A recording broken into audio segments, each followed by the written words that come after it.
I had a really intense contraction. My body started to shiver, but this time I could not calm down. Like I could not stop shivering. So we called the doctor in, and it turns out that I had a fever of around 102, I believe. And that was where Jared was so instrumental to me in having a reassuring partner, because Jared was like, listen, I'm going to tell you something right now. I know that you're going through it and your body's in shock, but in addition, because you have all these monitors hooked up to you, in addition to my fever and my discomfort, the baby's heart rate was elevating to a very scary rate. So he said there's nothing more important right now than you focusing and being calm and calming your body down. And that message really resonated with me, because I can't tell you guys, I went into like a pure catonic state. I just was like a gargoyle. I'm like, no matter what, I will not allow my own fear to get in the way of a healthy delivery. This video is sponsored by CareUp, a wellness brand that makes it easy to get the right vitamins, supplements, and protein for your needs. Whether you're looking for glowing skin, more energy, better sleep, or something to support your health and fitness routine, CareUp helps you build and stick with a plan that's right for you. Now, I just started using CareUp as I nursed my postpartum body back to full health. So CareUp was right for me because they source their research, pride themselves on premium, clean ingredients, and they create a plan that is specific for you and your health priorities. So do me and your body a favor, take the 5-minute quiz that I took to see what they recommend for your specific wellness goals. This is my personalized daily pack, and it's made with eco-friendly compostable film. Okay, so once again, go down to the info box, click that link, take the same quiz that I took, and then see what vitamins and supplements CareUp recommends for you. Best of all, if you want to take them up on their recommendation, you get 50% off your first order with my promo code ShanBooty. Take a deep breath. Ready? And push. Push, baby. 2, Push, 3, push, and 4, push, 5, push, push, push, Okay, push. take a deep breath. Take a deep breath. Stop, stop. Push to 5. There we go. There you go. There you go. There you go. There you go, babe. There you go, babe. There you go, babe. There you go, babe. There you go, babe. There you go, babe. There you go, babe. Push, push. There you go. There you go. There you go. There you go. You did it. There you go. Hey there, lovers and friends. Do you notice anything different about me? It's just me, baby. Yes, it's back to being just you and me in videos. I've had a guest star for the past 9 months, but that individual has left the building and now they are their own person. Our daughter, Ryu Shia Brady, was born on November the 12th, 2020 at 7:23 a.m. A beautiful 7 pounds and 20 inches and healthy and happy and radiant and asleep right now. She eats like a maniac, and that essentially means that my breasts are working triple time. As I'm sitting here right now, actually, I'm catching milk because I drip all the time. And if you notice a stain on my shirt, yes, it's a breast milk stain. That's just a part of what the new thing is for me. Now, if you have not been pregnant before, you probably think a lot about labor, or you've heard a lot about labor, but it is a fraction, a small fraction of what it means to be pregnant, at the time that you are pregnant. And that, I think, was something that I wanted to emphasize for people.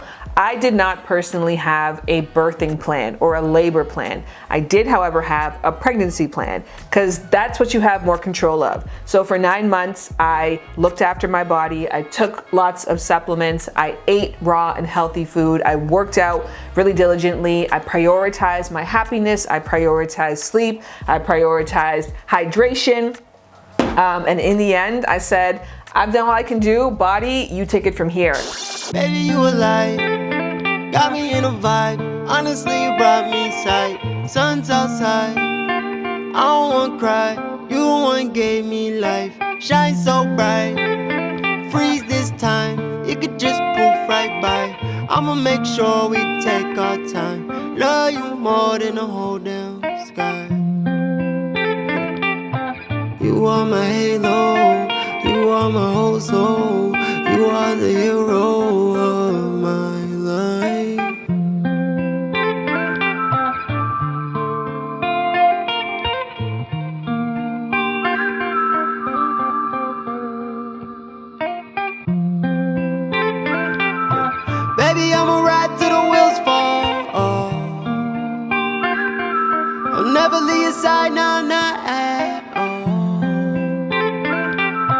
November 3rd was my actual due date. It's the 12th, so it's 9 days overdue. And essentially, my doctor said on my appointment after my due date, you should book your induction. An induction is something that you do to force labor to happen, because sometimes the body doesn't kick into play as it should. And my doctor expressed to me that after 2 weeks of the baby being fully developed, which is 40 weeks pregnant, after 2 weeks of that, the benefits really aren't there anymore. Now it's increase of risks to the baby and to yourself as well too. So she said, you know, if it's not coming naturally, and because the hospital that I went to, they do what's called an in-hospital induction experience, which means that they start really slow. So it can take you 2 days to actually go into labor after you start your induction experience. And so she said, come in, book your appointment for Wednesday, 6 p.m. If you go into labor sooner, bonus. If you don't, you'll start, and then maybe by the weekend, you'll have a baby. So kind of a bonus thing that happened is Wednesday morning at 2 a.m., call it wishful thinking or just call it divine timing, I started to get contractions. By 5 a.m., I was like, we should probably go to the hospital and see what's up, because they're basically 3 minutes apart at this point and they're getting more and more intense. And so maybe I'm gonna have a fast labor. So we go to the hospital, and I kid you not, as soon as I got inside, contractions who? Contractions where? Like, I felt normal. And so the doctor was like, are you experiencing pain? I was like, I promise you I was before, but now I'm like, I'm such a hypochondriac because like nothing is happening. And she's like, okay, we'll just check you anyways. And so she checked me and she said, okay, the good news is that you are in labor. The bad news is you are in super early labor. Like, you are 1 centimeter dilated. You have to get up to 10 centimeters of dilation. And this dilation process can take hours. So when you hear somebody say like, I was in labor for 50,000 hours, it feels like they were pushing for that amount of time. No, that essentially means they were just going through the process of contracting and the cervix was opening up, and then eventually that led to the push or led to the C-section that hopefully resulted in a healthy baby. So in theory, I was in labor for a day and 2 hours, 26 hours. But in truth, I was actually probably in labor, like really painful labor, for like 7, and then I pushed for 10 minutes. So anyhow, we're in our room and they said, initially we're gonna leave you alone for a bit and see if labor progresses naturally. And so by 11 a.m. they came back in, I was listening to flowetry, I was dancing, and the doctor did not look pleased. She was like, are you here for the free French toast? Like, why are you here? And I was like, yeah, I'm having contractions, but they're not that like, you know, I wasn't debilitated by any means. I've had worse period cramps. And such, okay, let's check your cervix once again. So she checked my cervix and 5 hours had gone by and I was still 1 centimeter of dilation. Very discouraging moment. So they were like, okay, either you go home for real because you're just here eating our food, or we start this process and get a little bit more aggressive. And we had already committed to the more aggressive thing, so we said, okay, let's. What does that mean? So we started off with something that's called a Foley Balloon Catheter, or it's a balloon Foley catheter. I don't know, like it's, you know, what the order of words are. But essentially, it's something that is placed into your cervix, and then they blow it up with water, and it's designed to sort of stretch out the cervix naturally. Now, in success, when you put the balloon in, it will fall out naturally within a few hours. But you can have the balloon in for up to 7 hours, I believe. It can be quite the process to actually get to that place of 3 to 4 centimeters of dilation, which is known as more active labor. So they put the balloon in, and I've had IUDs inserted, and you know, I've had my fair share of checkups and of cervix stuff. I had my membrane, my mucous membrane swept twice before I actually even got the appointment for induction, because they were trying to move things along. So I've had people, you know, uncomfortably tamper with my cervix before. This was next level pain, and not, you know, just not tears pain, but like, this is that kind of pain. And then they actually ended up taping something to my leg, so every time that I moved my leg, it would stretch my vagina open or stretch my cervix open a little bit more. And so in about 6 hours, at around like 6 or 7 p.m., I woke up. they actually saw that the dilation had worked. So now I was 4 centimeters dilated, so that was a success. But what also ended up happening is they gave me another drug that is called Misoprostol. Pronunciation, not really quite sure. But this drug in essence is designed to help start contractions, but in less of an aggressive way than another drug called Pitocin, which they're planning on giving me later on. And Pitocin is like pure oxytocin, which can cause very extreme, borderline violent contractions. So once I had this first drug in, the M drug, I did notice a little bit more activity, a little bit more discomfort, but something else happened that was a lot more uncomfortable. So I ended up developing a fever. So what was happening even before I got to hospital is when I had really intense contractions, like a particularly intense one, my body would go into shock and I would start to shiver. So I had a really intense contraction, my body started to shiver, but this time I could not calm down. Like I could not stop shivering, and then I could feel myself getting colder and colder. And then I asked Jay, I was like, Jay, can you like touch me? Do I have a fever? And he was like, you feel like you're burning up. So we called the doctor in, and it turns out that I had a fever of around 102, I believe. And my shivering would just not subside. And that was where Jared was so instrumental to me in having a reassuring partner, because Jared was like, listen, I'm going to tell you something right now. I know that you're going through it and your body's in shock, but in addition, because you have all these monitors hooked up to you, in addition to my fever and my discomfort, the baby's heart rate was elevating to a very scary rate. So he said there's nothing more important right now than you focusing and being calm and calming your body down. And that message really resonated with me, because I can't tell you guys, I went into like a pure catonic state. I just was like a gargoyle. I'm like, no matter what, I will not be the reason that this child's heart rate gets out of control. I will not allow my own fear. I will not allow my own worries or concerns or my doubts to get in the way of a healthy delivery. So I just went into the zone, like a meditative state, a vegetable state, and just laid still for hours and hours. Now, the heart rate of the baby went up to 205 beats per minute. Now, in my research afterwards of the balloon Foley catheter, I learned that some of the major side effects or common side effects of utilizing that method for induction are fever, infection, and something called non-reassuring fetal heart tones. So I genuinely wish that one of the nurses or doctors would have said to me, what you're experiencing right now is a abnormal but a possible side effect of the induction method that we used. They said nothing to me, so I was just like, how the hell did I get infected? What is happening? Why is my body betraying me in this moment? But more importantly, I can't focus on the why. I have to focus on the what is my job right now. And my job is to control my body as best as possible, so that hopefully the body within my body has the best fighting chance.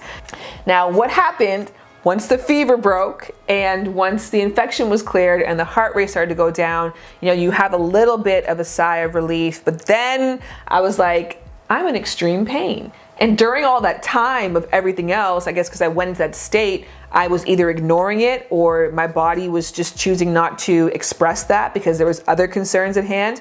But the contractions were now really bad. And I thugged it out for a little bit. Both of my parents work in the medical field. My dad was a paramedic. My mom, a labor and delivery nurse for decades. And they both had a preference. I did not take an epidural. But at this point, it was like now 11 p.m. at night. I had been in the hospital since 5 in the morning. My body had gone through extreme stress already. Now the pain was super high. Then they informed me that in addition to antibiotics, they also started me on Pitocin. And again, Pitocin creates really strong contractions. And so it was all making sense as to why I was in like a living hell. How you doing over there, Mama? At one point, my legs are pulsing. My blood pressure's going. She's sticking something at my vagina.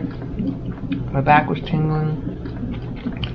Just so much going on. It's really overwhelming. It's almost over. Go to sleep. It's time. It's time. And I just thought to myself, why are we doing this? And especially because they had not checked me for dilation. So as far as I knew, I was still only at 4 out of 10 centimeters of dilation at that point. So I called in the anesthesiologist and I was like, hook me up to the good shit. I'm actually really grateful that I waited until that long. So I did not get the epidural until midnight.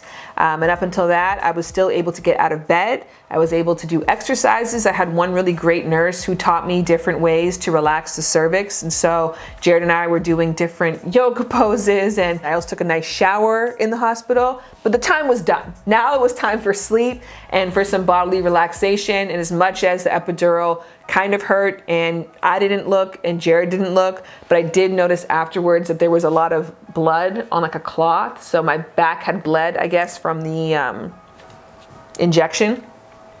It was uncomfortable, but it was bearable. And the contractions were still pretty painful at that point, but the doctor stayed with me until they completely subsided. He said to me at one point, like, this is gonna be the last heavy one you're gonna have. And so when you're hooked up to the monitors as well too, you can actually see how severe your contractions are. So my scale went from 0 to 12, and I was starting to have repeat back-to-back 12s. So when it was tolerable for me, it was when it would be like a 4, a 6, a 4, an 8, a 4, a 12, a 4. So it was like a mix up. So you weren't constantly being bombarded with these really aggressive waves, but towards the 11 p.m., 12 p.m. time, it was like 12, 10, 12, 12, 12, 10, 8, 12, 12, 12. So I was experiencing some 12s after the epidural, and I was like, buddy, this is not what I signed up for. And he was like, just wait it out. And sure enough, it just went away. It was literally like a magical thing to happen. And then I got some really beautiful, solid sleep. So I awoke at 5:30 a.m. to chills. And now I'm starting to get a little, not panicked, but concerned again, because I'm like, has the infection come back again? You know, are we back in that same scary place that we were before? So we called the nurse in and I told them I was having the chills, and they said, sometimes the chills are an indicator that you have moved to another phase of labor, not necessarily that you have a fever again. So she goes and checks me and she was like, oh, you're 10 plus 2 dilated. Now to this day, I don't know what 10 plus 2 means, but I do know what 10 means. It means it's go time. I sobbed, like I soul sobbed, like just this feeling of relief washed over me. Relief that this hot ass mess called pregnancy was about to be over. Relief that we were seeing the light at the end of the tunnel, that we were almost there. And I just sobbed and sobbed and sobbed. And she left the room and Jared was there with me. And then when I finished sobbing, I looked around and I was like, no one's here. Now what? No, like that was it. Like, we're 10 centimeters dilated. Shouldn't we be doing something? So we called the nurse. We're like, hey, I think we're ready to have this baby, but you know, nobody came in with like a table or something. And she's like, okay, I'll come right in. So she comes in and she breaks the news to us that unfortunately, there's other people who are in labor right now. And so all of the labor teams are tied up. So you're gonna have to just wait. Like, wait. And now, whether it is placebo or whatever else, as much as the epidural does numb things, 1, I could still move my legs. 2, I could still feel the baby moving. I couldn't feel contractions, but I could feel the pressure. So I could tell that the baby was like pressing down. And as well, too, the woman who checked me said she could actually see the baby's hair. Like that, just like the baby's head was just there ready to come out. So now you're just sitting there waiting, and then half an hour passes. We call her again. And she's like, the teams are still working hard. Just please wait longer. The longer you wait, the less you'll have to push. So don't stress out. But I'm like, too late. And then another half hour passes and still nothing. And so now we've gotten to 7 a.m. And I have been 10 centimeters dilated now for quite some time. Who knows how long, because I was only checked at around like 5:36 a.m. So 7 a.m. comes and Jared calls them like, so we're going to push. I don't know if you guys want to be there to catch it or if you want to just coach me, but we're going to start pushing right now. She feels a lot of pressure. It's time to go. So thankfully they were able to find the people or corral and they came in. I also knew that this was my time to shine, because the things that they said that you have to be great at in order to push a baby out is, one, you have to have a really strong core, so be great at doing crunches and abs. I've been doing that since I was like my teens. And number two, you've got to be strong at pooping, and those are skills that I have hands down.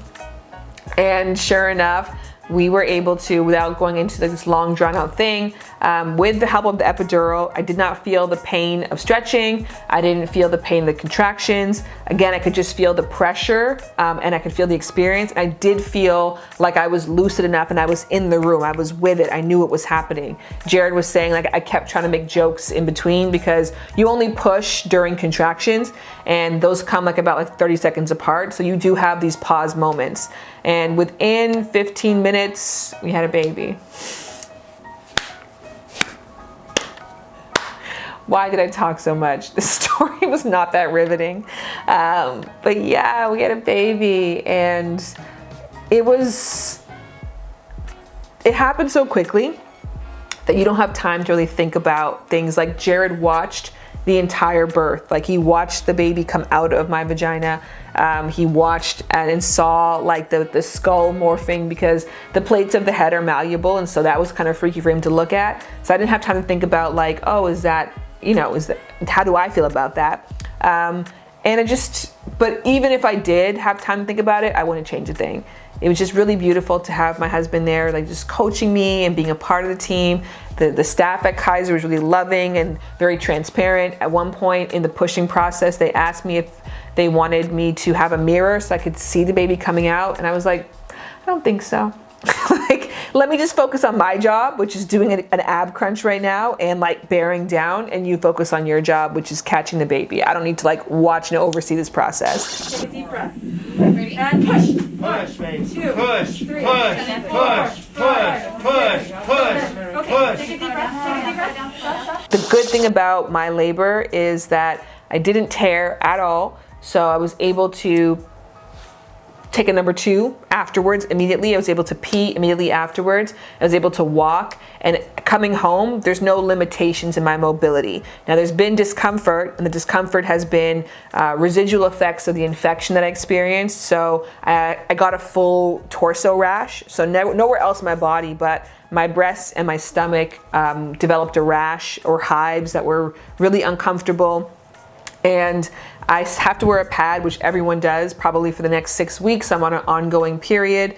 I do experience night sweats right now, and the boob thing, which is a whole other story of like, now I produce milk, and that's not that comfortable at first. That adjustment period has been something, but all in all, I'm really proud of myself for the way that I did pregnancy. And when I looked at her for the first time, it was like looking at my Olympic gold medal. I worked my ass off for you. I trained for you. I sacrificed for you. I made some hard choices for you. And now here you are. You're healthy. You're a great weight. You got color in your cheeks. You've got life in your eyes. And don't get me wrong, there is an element of luck in the form of genetics, in the form of environmental factors you have no control over. There is an element of luck when it comes to having a healthy baby, or whatever healthy even means to you. And so I'm not saying that it's 1,000, it's all me, by myself, on my back, my choices. It's not. There's a billion other things that worked out in my favor that I had no hand in, but the things that I did have a hand in, I was diligent about, and I am proud about those things, and I am proud of the life that we brought into this world, and I am excited to help to set an example for that life by continuing to prioritize wellness, by continuing to prioritize health for myself, and hopefully that rubbing off on her as well too. And so that's where we're at right now. And if you want to join me on this journey of wellness and devoting yourself to wellness, do me and your body a favor and go down to the info box, click that link to take the 5-minute free quiz to see what Care Of recommends for you and your specific wellness goals. Baby, you alive, got me in a vibe. Honestly, you brought me sight. Sun's outside, I don't wanna cry. You the one gave me life. Shine so bright, freeze this time. It could just poof right by. I'ma make sure we take